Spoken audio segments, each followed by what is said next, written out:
નમસ્કાર મિત્રો, પીસી મેથ્સ એકેડેમીમાં આપ સર્વેનું સ્વાગત છે। મિત્રો, આજે આપણે શિક્ષણ પંચની અંદર આગળ કોઠારી પંચ વિશે અભ્યાસ કરીશું। એ પહેલાં અગાઉ આપણે મેકલોની શિક્ષણ નીતિ અને વુડના ખરીદા વિશે આપણે આગળ અભ્યાસ કરી ચૂક્યા છીએ। મિત્રો, વુડના ખરીદાને ભારતીય શિક્ષણનો મેગ્ના કાર્ટા તરીકે ઓળખવામાં આવે છે। મિત્રો, કારણ કે વુડના ખરીદાએ ઘણી બધી એવી શિક્ષણની અંદર માળખું રચ્યું હતું, બરાબર। એણે પ્રાથમિક, માધ્યમિક અને ઉચ્ચ શિક્ષણની વાતો કરી હતી। એની અંદર વુડના ખરીદાની અંદર ચાર્લ્સ વુડે 3 યુનિવર્સિટીઓની સ્થાપનાની વાત કરી હતી અને આપણે બોમ્બે એટલે કે મુંબઈ, મદ્રાસ અને કલકત્તાની અંદર 3 યુનિવર્સિટીની સ્થાપના પણ કરી હતી। મિત્રો, આજે આપણે જોઈશું કોઠારી કમિશન। ઈસવીસન 1964 અને 66માં આધુનિક ભારતીય શિક્ષણનો પાયો નખાયો, જેમાં કોઠારી શિક્ષણ જે કમિશન છે એ કોઠારી કમિશને આ વાત કરી હતી। તો આઝાદ ભારતનું સર્વગ્રાહી શિક્ષણ પંચ, આપણા આઝાદ ભારતનું સર્વગ્રાહી જે શિક્ષણ પંચ હતું એ કોઠારી કમિશન છે। આની અંદર આ કમિશનની અંદર એવું વિધાન આપવામાં આવ્યું હતું કે ભારતનું ભાગ્ય વર્ગખંડોમાં ઘડાઈ રહ્યું છે। પરીક્ષામાં એવો પ્રશ્ન પૂછાય કે કયા કમિશન અથવા કયા શિક્ષણ પંચે ભારતનું ભાગ્ય વર્ગખંડોમાં ઘડાઈ રહ્યું છે, તો એ કોણે આપ્યું હતું આ વાક્ય, વર્ગખંડોમાં ઘડાઈ રહ્યું? તો કોઠારી કમિશન। મિત્રો, બરાબર, ભારતનું ભાગ્ય તેના વર્ગખંડોમાં ઘડાઈ રહ્યું છે। તો એની સ્થાપના અને એની પૃષ્ઠભૂમિ વિશે આપણે જોઈ લઈએ। મિત્રો, તો કોઠારી જે કમિશન હતી એની સ્થાપના શું હતી, ક્યારે થઈ? તો ઈસવીસન 1964માં જુલાઈ માસની અંદર, એટલે કે 14 જુલાઈ 1964ના રોજ કોઠારી કમિશનની સ્થાપના કરવામાં આવી। હવે આને કેમ કોઠારી કમિશન તરીકે આપણે ઓળખીએ છીએ? કારણ કે એના જે અધ્યક્ષ હતા એ ડૉક્ટર DS કોઠારી હતા અને એ અધ્યક્ષના કારણે કોઠારી કમિશન તરીકે ઓળખવામાં આવે છે। ત્યાર પછી આપણે આગળ વાત કરીએ તો આ શિક્ષણના અહીંયા મુખ્ય હેતુ શું હતા? તો તમામ સ્તરના શિક્ષણની સમીક્ષા કરવી, તમામ સ્તરના પ્રાથમિક, માધ્યમિક, ઉચ્ચ માધ્યમિક અને ઉચ્ચ શિક્ષણ કોલેજોનું એના દરેક સ્તરની સમીક્ષા કરવી। એમનું અંતિમ લક્ષ્ય શું હતું? નવી રાષ્ટ્રીય શિક્ષણ નીતિ ઘડવી, આપણી નવી રાષ્ટ્રીય શિક્ષણ નીતિ ઘડવી, આ એનું અંતિમ લક્ષ્ય હતું મિત્રો કોઠારી કમિશનનું। એની વાત કરીએ તો કોઠારી કમિશનના પંચનું સૂત્ર હતું ભારતનું ભાગ્ય તેના વર્ગખંડોમાં ઘડાઈ રહ્યું છે। આ ખાસ પ્રશ્ન પૂછાતો હોય છે મિત્રો। પ્રશ્ન એવો પૂછાય કે ભારતનું ભાગ્ય તેના વર્ગખંડોમાં ઘડાઈ રહ્યું છે, આવું સ્ટેટમેન્ટ, આ વિધાન કયા શિક્ષણ પંચે આપ્યું? તો કોઠારી કમિશન। કયા? કોઠારી કમિશન, બરાબર। એટલે ખાસ યાદ રાખજો, આ પંચનું સૂત્ર હતું। આ પંચે કેવી ભલામણ કરી? આપણી શિક્ષણની જે તરાહ હતી, પેટર્ન હતી, એની અંદર કેવું માળખું આપ્યું? તો 10+2+3નું માળખું આપ્યું મિત્રો કોઠારી કમિશને। કયું માળખું આપ્યું? 10+2+3, 10, 2 અને 3। 10 એટલે કે ધોરણ 1 થી 10 સુધીનું શિક્ષણ, અને 2 એટલે 11-12નું શિક્ષણ, અને 3 એટલે કે આપણી જે 3 કોલેજો કહીએ છીએ, પહેલી, બીજી ને ત્રીજી, એટલે કે સ્નાતક કક્ષાનો કોર્સ, બરાબર, એની વાત કરી। એટલે કે 10 વર્ષ સામાન્ય શિક્ષણ 1 થી 10 ધોરણ સુધીનું, 2 વર્ષ ઉચ્ચતર માધ્યમિક, બરાબર, 11-12નું શિક્ષણ, અને 3 વર્ષ એટલે કે સ્નાતક અભ્યાસ, એટલે કે 3 કોલેજોનો અભ્યાસ, બરાબર। તો 10+2+3 પ્રકારની જે તરાહ હતી એની આ રચના કયા પંચે આપી? તો કોઠારી કમિશને, બરાબર મિત્રો। આ શિક્ષણનું એક માળખું આખું બદલી નાખ્યું 10+2+3ની અંદર, બરાબર। તો આ દેન કોની છે? તો કોઠારી કમિશનની, બરાબર।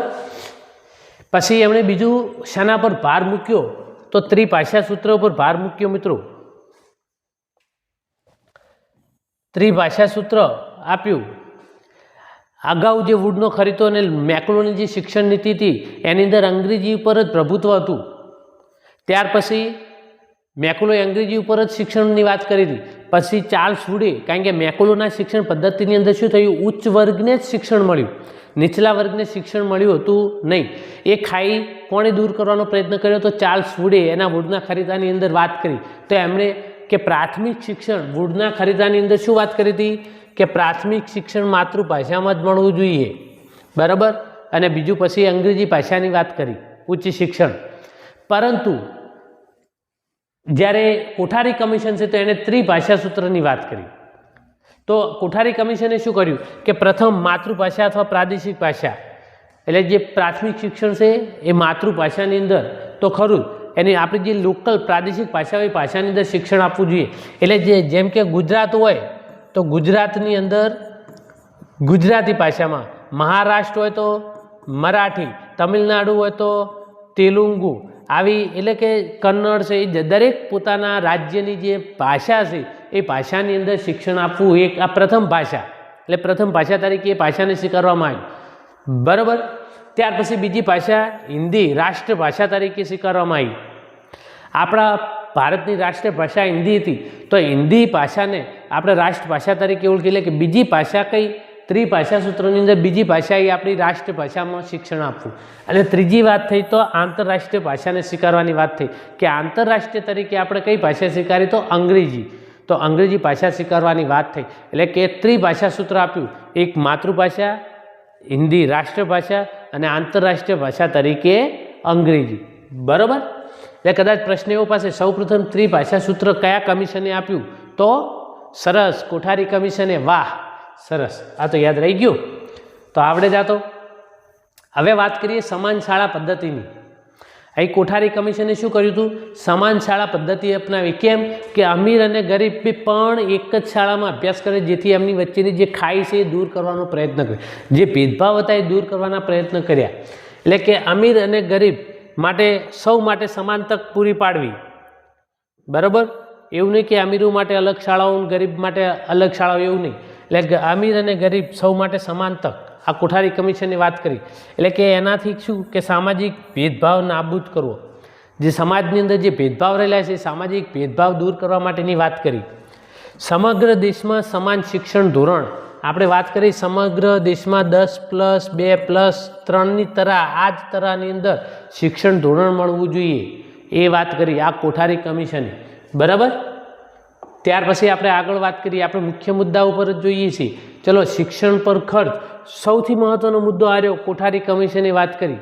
કોઠારી કમિશને શું વાત કરી કે ભારતીય જે સરકાર છે, ભારત સરકાર છે, એની જે રાષ્ટ્રીય આવક કહીએ છે આપણે સરકારની, એ રાષ્ટ્રીય આવકના 6%, રાષ્ટ્રીય આવકના કેટલા 6% જે ખર્ચ છે એ શિક્ષણ પાછળ વપરાવો જોઈએ. બરાબર. જીડીપીના 6%. આવું સૌ પ્રથમ કયા પંચે કીધું તો કોઠારી કમિશને. બરાબર. અથવા એવો પ્રશ્ન પૂછાય કે કોઠારી કમિશને રાષ્ટ્રીય આવકના કેટલા ટકા એ શિક્ષણ ક્ષેત્રે વાપરવા, શિક્ષણ પાછળ જોગવાઈ કરવાની વાત કરી તો 6%. બરાબર. એટલે કે શિક્ષણ પાછળ રાષ્ટ્રીય આવકના 6% ખર્ચની ભલામણ કરી. કોણે? કોઠારી કમિશને. એટલે કે શિક્ષણમાં રોકાણ પર વિશેષ ભાર મૂક્યો. શિક્ષણમાં રોકાણ કરો, કારણ કે શિક્ષણ સારું છે જે દેશનું, તો એ દેશનો વિકાસ ખૂબ જ ઝડપી બને. બરાબર. એટલા માટે પણ આપણે કમનસીબી છે, અત્યાર સુધી કોઈ પણ સરકાર આવી એણે હજી સુધી જીડીપીના 6% શિક્ષણ ક્ષેત્રે વાપર્યા નથી. બરાબર. શિક્ષણના સ્તર મુજબ જુદા જુદા સૂચનો પણ આપ્યા, કારણ કે અહીંયા 3 સ્તર હતા. 10+2+3ની તરાહ હતી, એટલે 1 થી 10 સુધીનું શિક્ષણ, ઉચ્ચતર માધ્યમિક અને ઉચ્ચ શિક્ષણ. એની વાત કરીએ તો પ્રાથમિક જે શિક્ષણ છે તો એમાં માતૃભાષા શિક્ષણમાં, એટલે કે પ્રાથમિકનું જે શિક્ષણ છે માતૃભાષામાં શિક્ષણ આપવું. દરેકની પોતાની જે માતૃભાષા, એટલે કે ગુજરાતમાં ગુજરાતી ભાષા, મહારાષ્ટ્રમાં મરાઠી ભાષા, એ રીતે તમિલનાડુમાં તેલુગુ, એ રીતે દરેક જે રાજ્ય છે એની પોતાની માતૃભાષામાં શિક્ષણ આપવું. અને શિક્ષણ પણ કેવું? મફત અને ફરજિયાત શિક્ષણ આપવું. પ્રાથમિક શિક્ષણ આ ફરજિયાત કર્યું, મફત અને ફરજિયાત. ત્યાર પછી માધ્યમિક જે શિક્ષણ આવ્યું તો માધ્યમિક શિક્ષણની અંદર વ્યાવસાયિક શિક્ષણ પર ભાર મૂકવામાં આવ્યો. વ્યવસાયલક્ષી જે શિક્ષણ હોય એના પર ભાર મૂકવામાં આવ્યો. એ સિવાય એમણે ગણિત અને વિજ્ઞાનનું મહત્ત્વ પણ વધાર્યું. ગણિત અને વિજ્ઞાનનું મહત્ત્વ પણ વધારવામાં આવ્યું. અને ઉચ્ચ શિક્ષણ તો એની અંદર સંશોધનને પ્રોત્સાહન આપ્યું. અને યુનિવર્સિટીના વિકાસ પાછળ વાત કરી કે યુનિવર્સિટીનો વિકાસ કરો, નવી યુનિવર્સિટીની સ્થાપનાઓ કરો. બરાબર. સંશોધનને પ્રોત્સાહન આપ્યું, એટલે કે જે રિસર્ચ પેપર થતા અથવા જે ઉચ્ચ શિક્ષણમાં જે વિદ્યાર્થીઓ રિસર્ચ કરવા માગતા તો એને પ્રોત્સાહન આપવામાં આવ્યું. બરાબર. આ સૂચનો આપ્યા એમણે. પંચનો અહેવાલ ક્યારે રજૂ થયો તો પંચે રજૂઆત ક્યારે કરી તો કે 29 જૂન 1966. પંચે જે અહેવાલ ક્યારે આપ્યો, આ રિપોર્ટ ક્યારે આપ્યો, તો 64ની અંદર શરૂઆત કરી, 66માં એમણે રજૂઆત કરી કે 29 જૂન 1966ના રોજ આ પંચે અહેવાલ આપ્યો અને એમનું અહેવાલનું શીર્ષક હતું એજ્યુકેશન એન્ડ નેશનલ ડેવલપમેન્ટ, એટલે કે શિક્ષણ અને રાષ્ટ્રીય વિકાસ, બરાબર, શિક્ષણ અને રાષ્ટ્ર વિકાસ, બરાબર, એ વાત કરી હતી. એટલે કે પરિણામ, આ અહેવાલના આધારે રાષ્ટ્રીય શિક્ષણ નીતિ 1968 ઘડવામાં આવી. આ જે કોઠારી કમિશને જે અહેવાલ આપ્યો એ અહેવાલને કારણે જ એના આધારે રાષ્ટ્રીય શિક્ષણ નીતિ 1968 ઘડવામાં આવી. કદાચ પ્રશ્ન મિત્રો એવો પ્રશ્ન પૂછાય કે રાષ્ટ્રીય શિક્ષણ નીતિ 1968 એ કયા પંચ અથવા કયા કમિશનના અહેવાલને આધારે ઘડવામાં આવી, તો કોઠારી કમિશન. કયું આવશે મિત્રો? કોઠારી કમિશન, બરાબર, આ ખાસ યાદ રાખજો. અથવા કોઠારી કમિશન અહેવાલને આધારે કઈ રાષ્ટ્રીય શિક્ષણ નીતિ અમલમાં આવી, તો રાષ્ટ્રીય શિક્ષણ નીતિ 1968. ક્લિયર? ચલો આગળ જોઈએ. હવે પરીક્ષાલક્ષી આપણે ફેક્ટ જોઈ લઈએ આના. તો કે આના અધ્યક્ષ કોણ હતા? DS કોઠારી, એટલે કે દોલતસિંહ કોઠારી, અને એમના નામ ઉપરથી જ કોઠારી પંચ આપ્યું. સચિવ કોણ હતા એ સમયે JP નાયક હતા. તરાહ કેવી આપી? શિક્ષણનું માળખું, તો 10+2+3. કોઠારી કમિશનના કુલ સભ્યો હતા 17. અન્ય નામ તો રાષ્ટ્રીય શિક્ષણ પંચ, નેશનલ એજ્યુકેશન કમિશન.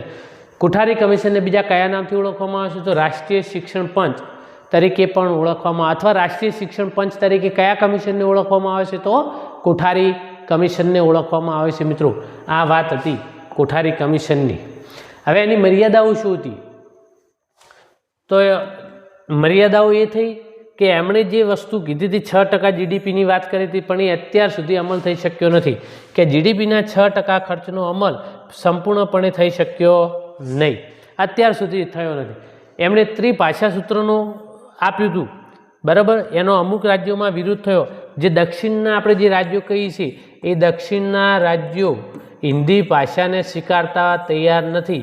એટલે જે આપણી બીજી રાષ્ટ્રભાષા જે વાત કરી હતી હિન્દી ભાષાની, તો એ હિન્દી ભાષાનો ત્યાં રાજ્યોમાં વિરોધ થયો.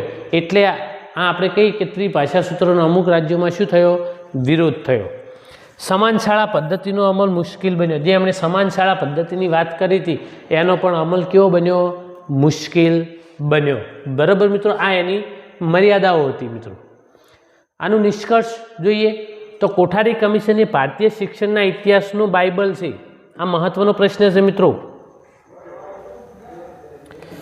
કે કયા શિક્ષણ પંચને ભારતીય શિક્ષણનું બાઇબલ તરીકે ઓળખવામાં? બાઇબલ એક ધર્મગ્રંથ છે, તો બાઇબલ તરીકે ઓળખવામાં આવે છે તો કોઠારી કમિશનને. બરાબર, આ પંચે ભારતીય શિક્ષણને આધુનિક, વૈજ્ઞાનિક અને લોકશાહી ઢબે ઘડવામાં મહત્ત્વની ભૂમિકા ભજવી છે. આ પંચે શું કર્યું છે? ભારતીય શિક્ષણને આધુનિક, વૈજ્ઞાનિક અને લોકશાહી ઢબે ઘડવામાં મહત્ત્વની ભૂમિકા ભજવી છે, એટલે એને ભારતીય શિક્ષણના ઇતિહાસનો બાઇબલ તરીકે ઓળખવામાં આવે છે. મિત્રો તો મિત્રો આ વાત કરી આપણે કોઠારી કમિશન વિશે. જો મિત્રો વિડીયો પસંદ પડતા હોય તો એને લાઇક કરી તમારા મિત્રો વર્તુળમાં શેર કરજો, અને આપ અમારી ચેનલ પર નવા હો તો ચેનલને સબસ્ક્રાઈબ કરજો.